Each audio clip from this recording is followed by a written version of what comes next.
स्वामी जी, तो आप भी योग नीति की बात करते हैं, प्रधानमंत्री मोदी भी योग की बात करते हैं, और शायद उसी का असर है कि प्रधानमंत्री मोदी अपने क्षेत्र में इतने सफल भी हैं, आप भी अपने क्षेत्र में इतने सफल हैं।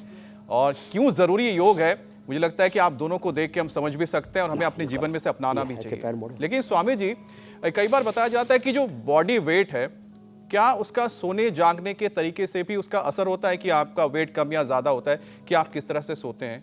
और स्वामी जी, कई लोगों में तो हार्मोनल प्रॉब्लम भी देखा गया है, एकदम जो इंटरनल ऑर्गन सही तरह से फंक्शन नहीं करते हैं, आपके जो सारे ग्लैंड्स हैं आपका बोझ नहीं ले पाते हैं। बाई करवट लेकर के ऐसे लेटते हैं ना जी स्वामी जी। इससे, हाँ, इससे दायां स्वर चलेगा। दायां स्वर चलेगा तो बॉडी का लाइपोलाइसिस अच्छा होगा। ऐसे सोना चाहिए। हाँ, ये घुटने पेट में छाती में लगा के नहीं सोना चाहिए, ऐसे नहीं सोना चाहिए। ऐसे थोड़े से पैर मुड़े हुए, घुटने पर घुटना, एड़ी पर एड़ी, ऐसे सोना चाहिए। इससे दाएं स्वर चलेगा तो लाइपोलाइसिस अच्छा होगा। लाइपोजेनेसिस आदमी का कम होना चाहिए, लाइपोलाइसिस ज़्यादा होना चाहिए। एक दूसरा तरीका ये है, ऐसे सीधे लेट के ऐसे सो। शुरू में तो नींद नहीं आएगी, पूरा अच्छे से शरीर को थका लेना, योगाभ्यास कर लेना, अपने आप ही नींद आ जाती है। ये जो मोटे मोटे डलनप के गड्ढों पर ये क्या डबल बेड पर सोते ना, बड़ा डबल बेड बहुत ही बैड है। ऐसे हम तो दरी पर सोते भाई साहब। हाँ, दरी पर सोते ऐसे। ये तो सोने का तरीका बता दिया। फिर हार्मोन्स के लिए ना ये सर्वांगासन धीरे स्वामी जी, तकिया कितना ऊंचा होना चाहिए, इसका भी असर होता है सोने के ऊपर?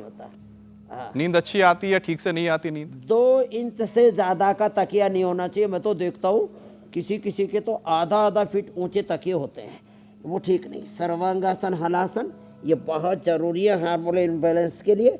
और कोई कर सके तो ये शीर्षासन कर लेना चाहिए, और शीर्षासन ना हो तो बैठ के आप अनुलोम विलोम करो भाई साहब। हाँ, तो ये हार्मोनल इम्बैलेंस के लिए बहुत ज़रूरी है। अपना शरीर ऐसा हो ना, जिधर चाहो उधर उठा लो और उसको अपना संभाल लो। यहाँ तो अपना शरीर संभालने में नहीं आता। सेल्फ केयर के मामले में आदमी सबसे ज़्यादा केयरलेस है। Hair care, dental care, skin care, body care, weight को कैसे, बीपी को, शुगर को, थायराइड को, अपनी केयर कैसे करनी है, केयरलेस हैं हम। और वैसे फालतू की दुनिया भर की दुनियादारी में उलझे पड़े हैं, समझदारी गायब है। तो स्वामी जी ने जो उपाय बताए हैं, सोने का तरीका बताया स्वामी जी आपने, अनुलोम विलोम जी, तो उसको हम अपनाते हैं और अच्छी नींद लेते हैं, ताकि आपके शरीर को भी तंदुरुस्ती मिले, चुस्ती मिले और सुबह सुबह एक बढ़िया से दिन की शुरुआत हो जाए। वैसे स्वामी जी, फरवरी का महीना है, एलर्जी की परेशानी भी तेजी से बढ़ती जा रही है, और इस वक्त हर 3 में से एक शख्स जो है इससे परेशान है। ऐसे में जो मोटे लोग हैं या फिर जिनको पहले से कोई बीमारी है, उनको ज़्यादा इस पर असर दिखता है। और आंखों में सूजन, थकान, नींद टूट जाना, कान में दर्द महसूस होना, मुंह में सूजन, बार बार छींक आना। स्वामी जी, इस तरह की जो चीज़ें हैं लोगों के अंदर बहुत ज़्यादा हो रही है इस वक्त, तो इसके क्या उपाय हैं स्वामी जी, योग में और साथ ही आयुर्वेद के जरिए कैसे इसको हम? कई तरह की एलर्जी होती है जी। जाओ जी विजेंद्र, इधर आओ। इसको एलर्जी थी। क्या नाम है बेटा तेरा? वीना।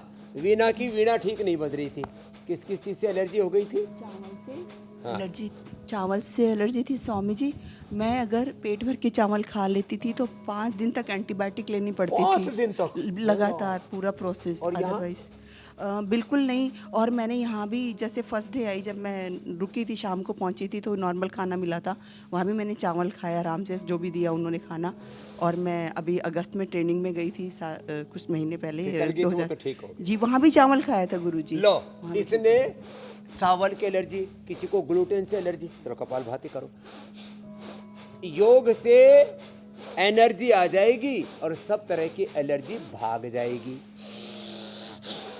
ये लो, सर्दी जुकाम कफ कोल्ड के लिए एक तो स्वासारी ब्रोंकुम, नाक में अणु तेल, और ज्यादा हो तो ज्योतिषमती तेल डाल लेना। नहीं तो अपना सरसों का तेल नाक में डालो। सरसों का तेल, तिल का तेल, नारियल का तेल, गाय का घी, ये सब रिफाइंड ऑयल पर पिले पड़े हैं।